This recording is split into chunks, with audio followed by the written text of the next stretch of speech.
চৰ্দাৰ খাটনিয়াপাৰাবাসী ৰাইজ, আপোনালোকক আজি মই খাটনিয়াপাৰা গাঁও পঞ্চায়তৰ পৰা জনাব বিচাৰিছোঁ যে অৰুণোদয়ৰ কোনো ধৰণৰ নতুন টাৰ্গেট এতিয়ালৈকে আমাৰ খাটনিয়াপাৰা গাঁও পঞ্চায়তত অহা নাই।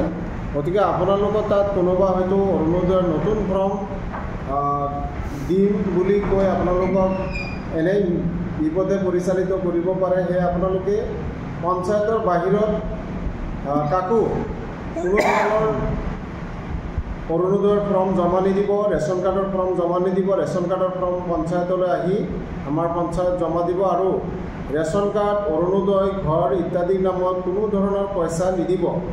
আৰু আমাৰ খাটনিয়াপাৰা গাঁও পঞ্চায়তৰ পৰা ৰেচন কাৰ্ড, অৰুণোদয়, বৃদ্ধ পেঞ্চন, বিধৱা পেঞ্চন, বিকলাংগ পেঞ্চন এইবোৰ সম্পূৰ্ণৰূপে আমি কোনো আপোনালোকৰ 1 টকা খৰচ নোহোৱাকৈ আপোনালোকক উপলব্ধ কৰি, যিহেতু চৰকাৰে আপোনালোকক এই আঁচনি দিছে, এই আঁচনি পোৱাৰ অধিকাৰ আপোনালোকৰ আছে।